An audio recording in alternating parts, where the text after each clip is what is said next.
Hello friend, આજ હું બનાવીશ લાલ મરચાંની કાચરી। જો આવા માર્કેટથી મસ્ત રેડ કલરના અને થોડા કડક જેવા મરચાં લઈ લેવાના। અમે લીધા છે 250 ગ્રામ। તો હવે આપણે એને કટ કરી લઈશું।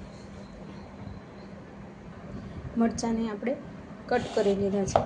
બી હોતા નસ હોતા કટ કરવાના છે, ડીટીઆઈ તોડવાના નથી, બરાબર। 4 ચીર કરી અને આવી રીતે બાઉલ ભરી લીધું। તો ત્યારબાદ આપણે એમાં નાખશું મીઠું અને હળદર।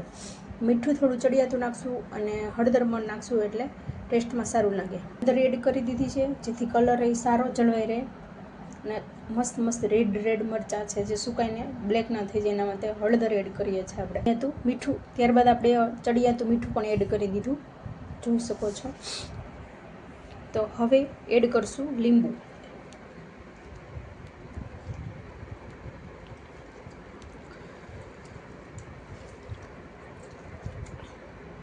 તો આપણે આમાં લીંબુ પણ એડ કરી દીધું છે। તો હવે મસ્ત રીતે મિક્સ કરી દઈશું।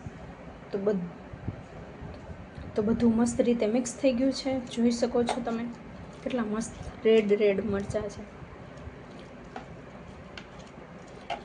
હવે આને આપણે સવાર સુધી ઢાંકીને મૂકી દઈશું જેથી પાણી ને બી ને બધું છૂટું પડી જશે। આમાંથી પાણી થઈ જશે ને બી છૂટા પડી જશે, પછી આપણે એમને ડ્રાય સૂકવવા માટે મૂકી દઈશું।